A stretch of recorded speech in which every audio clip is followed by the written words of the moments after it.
Hola chicos, ¿cómo están? Espero que muy bien.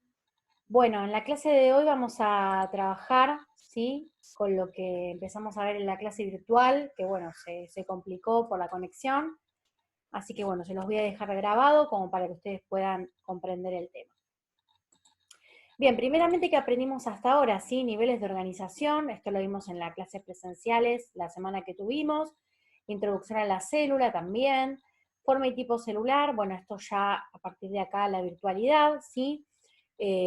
Núcleo celular, después ácidos nucleicos, ADN y ARN, después el dogma central, está bien, tuvieron un video con respecto a esto, estuvimos trabajando con la autoevaluación en todas las materias, y en estas clases de hoy, que están acá en negrita, vamos a ver que vamos a trabajar con la ingeniería genética, los organismos genéticamente modificados, uso de la genética y procesos evolutivos, vamos a trabajar la microevolución, en este caso, después estos dos más adelante.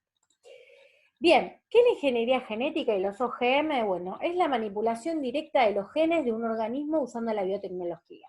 Para modificar los genes, eliminarlos o duplicarlos. Consiste en la introducción de un gen en el genoma de un individuo que carece de él o lo tiene defectuoso, para dotarlo de nuevas facultades, es decir, el gen o la región que se localiza, extrae, aísla y modifica para poder nuevamente después insertarlo. Otras veces el ADN es transferido a un organismo de una misma especie o de otra especie distinta, dando como resultado un organismo transgénico. Nosotros acá vemos en la infografía cómo se fabrican los OGMs, ¿sí? Entonces, en esta infografía vemos que tenemos una bacteria, ¿sí?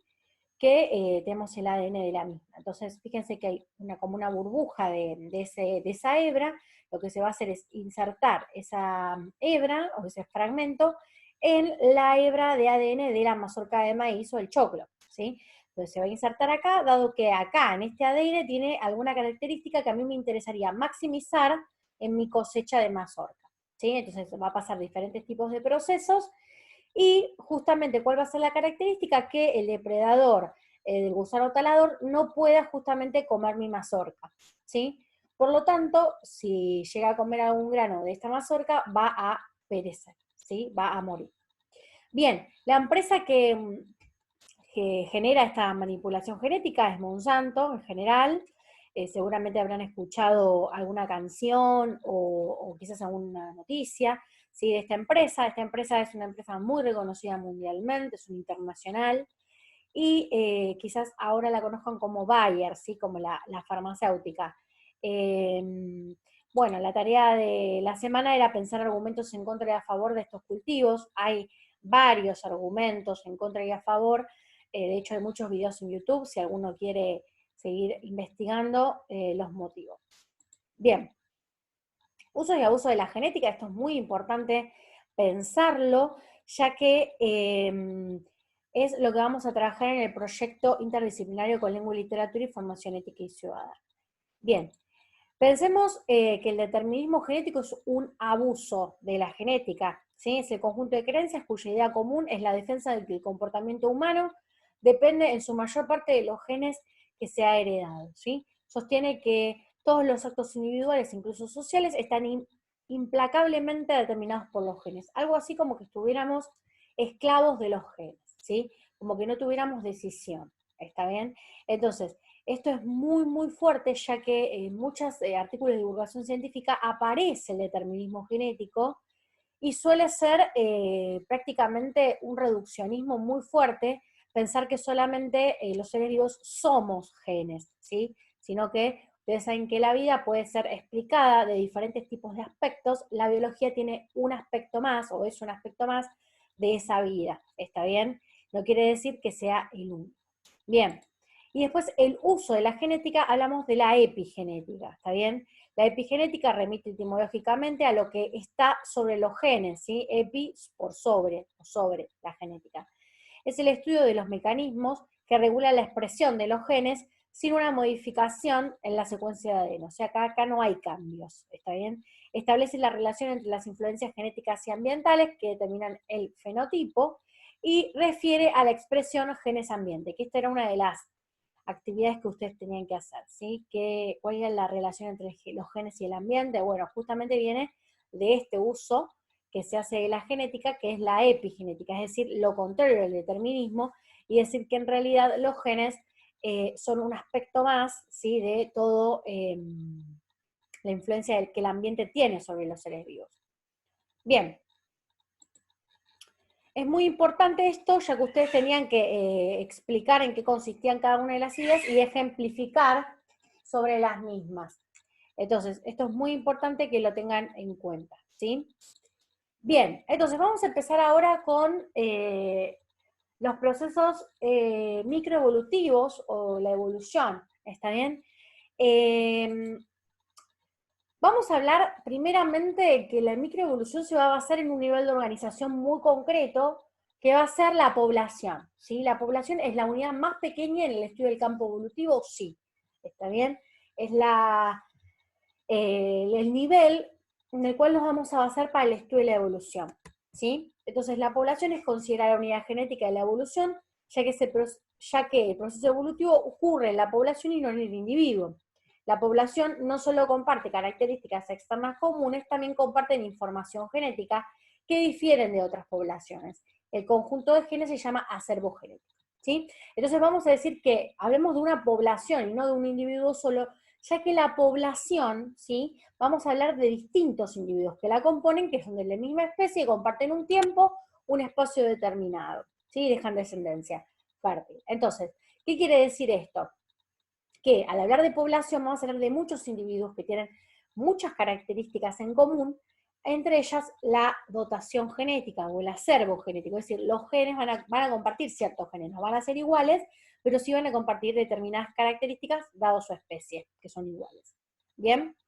Entonces, piensen que si se muere un individuo, ¿sí?, no tendríamos más evolución, ¿está bien? Y no, la idea es que sigamos pensando en la evolución, ya que es el hilo conductor de la biología, y la población, ahí sí tenemos bastante más para hablar, dado que hablamos de muchos individuos, por lo tanto no se va a extinguir la especie.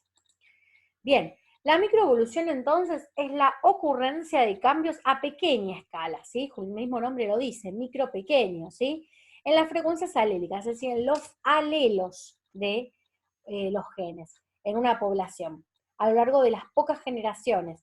También se conoce como un cambio por debajo del nivel de especie, es decir, hay un cambio pequeño en la estructura de los alelos, es decir, en el ADN, ¿sí?, en las variantes del ADN, y esto se puede dar a diferentes causas, diferentes cuestiones que la pueden provocar a esta microevolución. Entonces, pensemos que son pequeños cambios, ¿sí?, que ocurren en la población.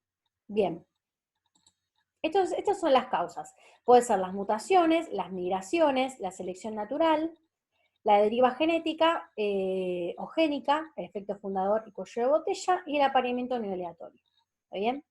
Vamos a ver cada una de estas causas por separado y les voy a dar ejemplos como para que ustedes lo puedan entender.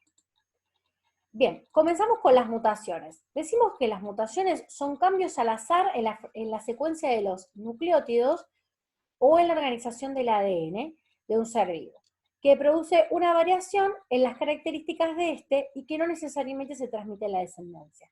Se presenta de manera espontánea o inducida, ¿está bien? Esto era parte de la tarea que ustedes tenían la semana pasada. Entonces, son cambios al azar, azarosos. Esto es muy importante, ¿sí?, dado que no ocurren por cambios ambientales, ¿sí?, sino que son cambios azarosos que pueden ser, por ejemplo, de elecciones, cambios de base, ¿sí?, de nitrogenadas en la secuencia, dado que, por ejemplo, acá vemos la copia correcta, ¿sí?, por ejemplo, esta era timina, bueno, cambia acá y, no sé, ahora tenemos, por ejemplo, una guanina, ¿está bien? Entonces, ¿qué puede pasar? Cuando cambia acá, se genera una mutación, el aminoácido que nos da puede ser que sea uno diferente a cuando se transcribió, se tradujo en este triplete, puede ser un aminoácido distinto a la traducción en este triplete cuando se cambia timina por guanina. ¿Está bien? Puede que sea el mismo aminoácido, no hay cambios, o puede que sí que sea distinto y se forma una proteína diferente. Bien, entonces se puede generar espontáneamente, sí, por un cambio así, ¿sí?, o bien puede ser inducida, es decir, algún agente mutagénico, rayos gamma, beta, rayos X también, pueden generar la mutación. Esto es muy importante, ya que si hay una mutación, indudablemente va a haber algún cambio que se pueda ver en los alelos fenotípicamente de esa población, ¿sí? Recuerden que hablamos de cambios microevolutivos, es decir, cambios que se pueden ver de una generación a otra, sin esperar tantos miles de billones de años.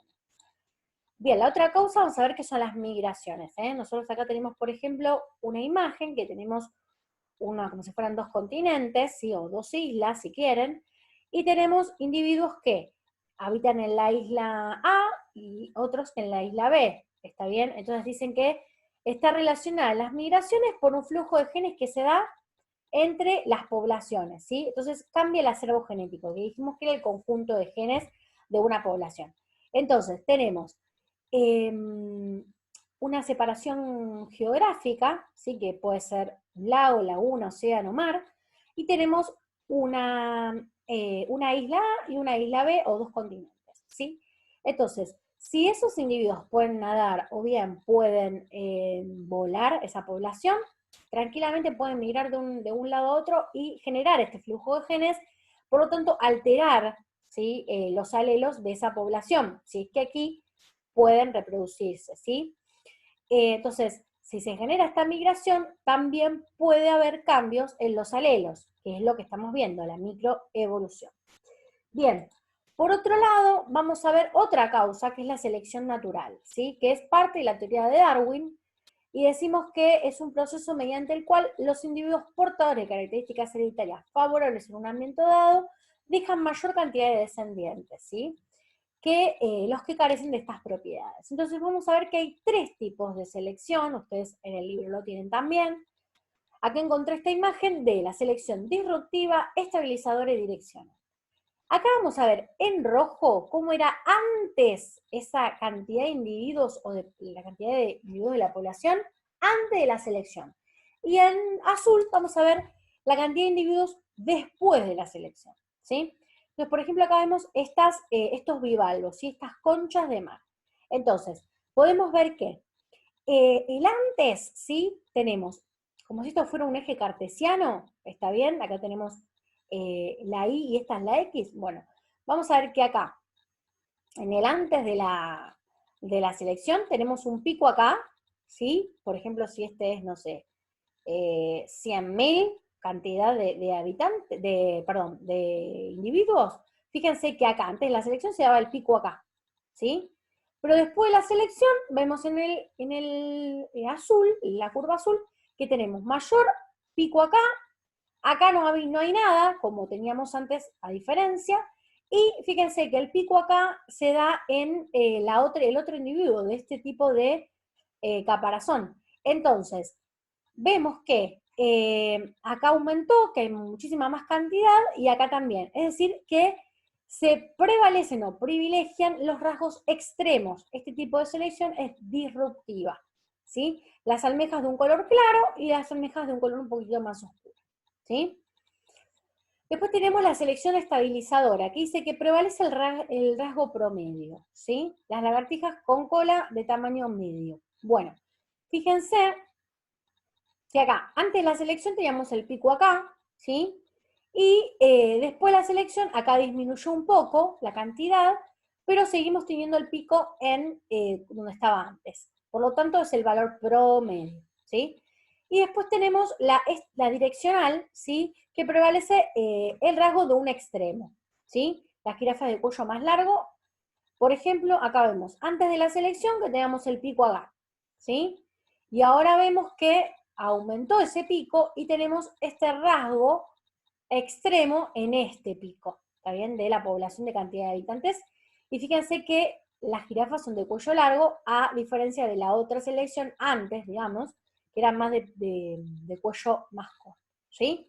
Entonces, acá tenemos la selección direccional y dice que prevalece un rasgo en un extremo, ¿sí?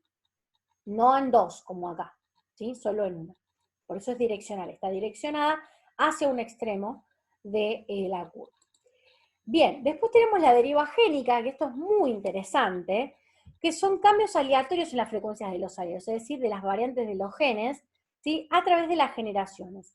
Estos cambios se perciben en poblaciones grandes y en las pequeñas, bueno, pensemos, antes de ver los ejemplos, que tenemos un acervo genético, como vimos recién, que las poblaciones tienen un conjunto de genes que se llama acervo genético, o pool genético también. Entonces, si la población es muy grande, indudablemente el pool genético va a ser grande, es decir, voy a tener muchos genes. Ahora, ¿qué pasa si de todas esas poblaciones, todas esas familias de humanos, piensen, ¿sí? Yo en vez de tomar, no sé, los 45 millones de argentinos que somos, o inclusive más, yo tomo 12 familias, 13 familias, y fundo una colonia nueva. Bueno, indudablemente mi acervo genético va a ser variado, pero limitado. Es decir, voy a tener distintas familias, sí, seguramente, diferentes historias genéticas, filiaciones, pero si esas familias se cruzan entre sí, va a llegar un momento que ese acervo genético va a ser muy limitado y escaso. Entonces puede ser que características que antes estaban solapadas o bien recesivas, hablando en términos genéticos, podemos decir que se vuelven dominantes, ¿está bien? ¿Cuándo eran recesivas? Antes, cuando el acervo genético era mucho más grande. Por lo tanto, vamos a decir que la deriva genética, vamos a tener dos tipos, ¿sí?, de deriva genética, dependiendo lo que acontezca en esa población. Vamos a hablar de un cuello de botella cuando se reduce la población por alguna acción natural o bien artificial.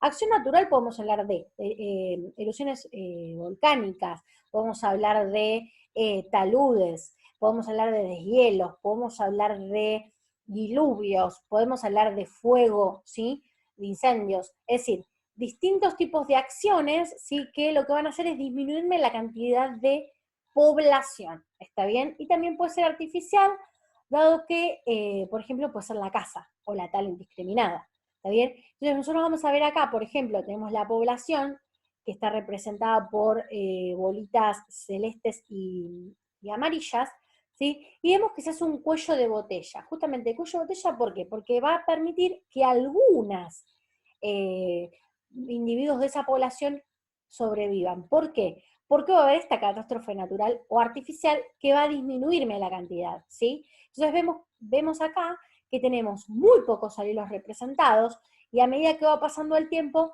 fíjense que acá teníamos pocos amarillos, y fíjense que acá los pocos amarillos siguen estando, ¿sí?, en poca cantidad, y prevalecen los celestes. Es decir, que acá hay una disminución muy grande de la población y van a prevalecer algunos alelos por sobre otros. En el libro les daba el ejemplo de los elefantes marinos por la acción artificial del hombre referida a la caza indiscriminada, ¿sí? Debido a diferentes fines, ¿no?, económicos principalmente. Entonces, este sería un efecto cuello de botella dentro de la deriva genética. Y el otro, que vamos a ver también es muy común, que es el tema del efecto fundador. Es interesante pensar en la comunidad Amish, ¿sí? Es una comunidad en la cual una población pequeña se instala en otro territorio, ¿sí? Podemos hablar, por ejemplo, de los presentes en Pensilvania, y lo que hacen es irse de una población bastante numerosa y fundan una nueva colonia. Piensen lo que dije antes.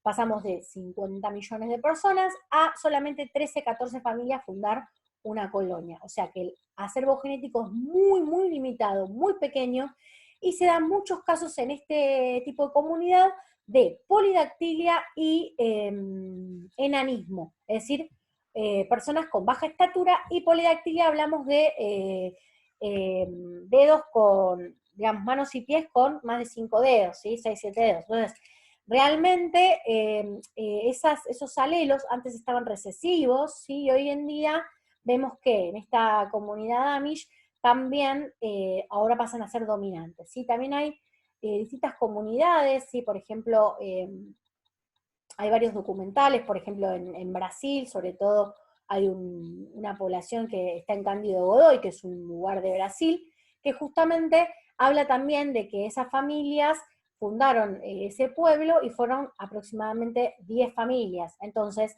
cuando se fundó ese pueblo, vamos a ver que tienen las mismas características entre ellos, y sobre todo hay mucho parto gemelar, ¿sí? Entonces, bueno, eso también se dio un efecto efecto fundador a la hora de fundar el pueblo, ¿sí? Bien, y por último hablamos del apareamiento no aleatorio, ¿sí? En general el apareamiento en una población casi nunca es aleatorio. Por ejemplo, las plantas se pueden autopolinizar, ¿sí? Y los animales, en general, depende del comportamiento, es lo que se llama etología, ¿sí? Entonces, decimos que ese apareamiento puede ser de 3 tipos, principalmente, hablamos de un tipo harem, ¿sí? Hablamos de un apareamiento discriminado o bien una selección sexual. Voy a dar 3 ejemplos, como para que ustedes vean, también en la presencia de estos 3 tipos de apareamiento y también el dimorfismo sexual, es decir, las diferencias entre macho y hembra van a ser muy marcadas en cada una de estas fotos que voy a mostrar a continuación. Por ejemplo, ciervos. Este es el macho, vamos a ver estos cuernos que tiene, esta ornamenta que tiene, justamente lo que hace es, digamos, ser, digamos, atractivo para esa hembra, ¿sí? Y hablamos de un apareamiento discriminado, en este caso, dado que si esa ornamenta es bastante llamativa para esa hembra, bueno, ella se va a ver atraída y muy probable que dejen descendencia, ¿sí? Después vamos a ver, por ejemplo, la selección sexual en el pavo real. Vamos a ver, esta es la hembra, fíjense la diferencia de plumaje y de colores. ¿Sí? Este es el macho y tenemos esto característico que tiene el pavo real, ¿sí? Que es la presencia de estos colores muy vistosos, ¿sí? Y fíjense acá también en ciervo, como en el pavo real, la diferencia entre macho y hembra es muy, muy notable, ¿sí? Entonces, estas hembras van a seleccionar a este macho que tenga estos colores más atractivos en sus plumas, etcétera, ¿sí? Más fuertes. Bien, y acá vemos también a los lobos marinos. Seguramente si ustedes fueron al puerto de Mar del Plata, lo habrán visto. Este es del tipo harem. Fíjense que acá tenemos al macho, ¿sí? Que está en el medio entre varias hembras. Acá conté alrededor de 10 hembras, ¿sí? Pueden ser un poco más incluso, o hasta 7, o un poquito menos. Y lo que vemos es distintas hembras que van a ser fecundadas por este gran macho, alfa, ¿sí? Decimos macho alfa, dado que anteriormente seguro, antes con otros machos, tuvieron algún tipo de pelea como para ver quién era el dominante o el macho alfa para poder fecundar a todas las hembras que tenemos acá. Entonces acá vamos a ver seguramente una disminución de variabilidad, dado que va a ser un único macho que va a aportar, digamos, la gameta masculina, para fecundar todos estos tipos de gametas femeninas, pero fíjense que tenemos un solo aporte, digamos, masculino, ¿sí? Y acá vamos a ver el dimorfismo sexual. Claramente se ve la diferencia acá, por ejemplo, entre el tamaño y el pelaje entre hembras y macho.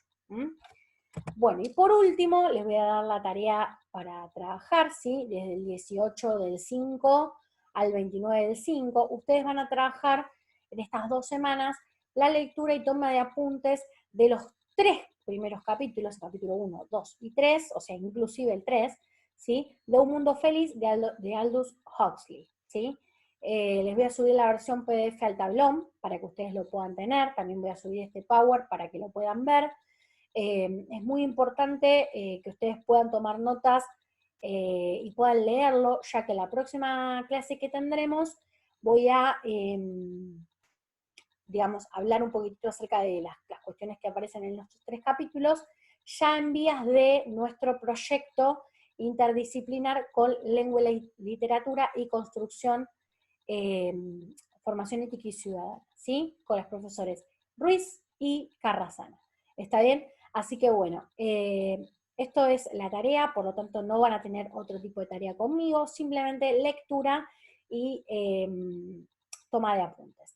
Espero que les haya servido, nos estamos viendo. Saludos.